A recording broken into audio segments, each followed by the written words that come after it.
Hi, my name is Dale Humbert. I'm Chief Scientist for Ducks Unlimited, and I have the pleasure this afternoon of reporting on the 2011 Waterfowl Habitat and Breeding Population Survey, recently released by the U.S. Fish and Wildlife Service.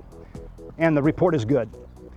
Record numbers of ducks of many species, good habitat conditions going into the summer, and with good habitat conditions continuing into the summer, the likelihood of good production points to what could be a pretty favorable fall flight and certainly a pretty favorable hunting season.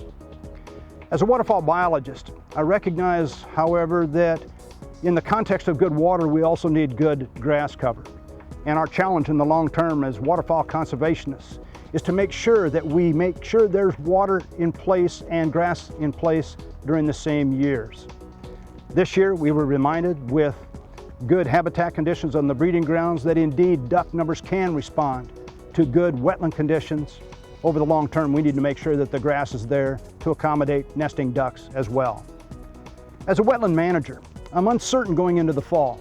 I know that it's several months before I put decoys out, and I know that between now and then, water conditions and food response need to be favorable to set the table for ducks upon arrival in migration and during the winter. I also know that this year in the country there's been some extreme conditions, with extreme drought in some areas and record flooding in others. And what that does is have a great deal to do with the outlook for habitat conditions, both water and food, going into the fall. So let's reserve a bit of judgment, despite this high optimism in the midsummer, for what our expectations might be going into the fall. As a grandfather with grandchildren who are growing waterfowl hunters, I'm optimistic about the future. I'm optimistic because I saw duck numbers respond to favorable habitat conditions this year, which points to our challenge as waterfowl conservationists to make sure those conditions occur for future generations as well. So here was what I'm faced with this year.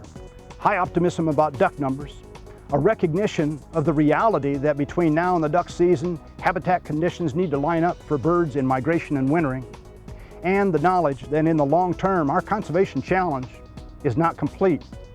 And we as conservationists are going to have to pay attention to what needs to be done over the next several years to make sure that there's habitat in the form of grass cover in the north, and food on migration, and wetlands available for birds all across the seasons to make sure that they indeed have the habitat conditions necessary to make sure that we grow ducks as well as grow duck supporters and duck hunters.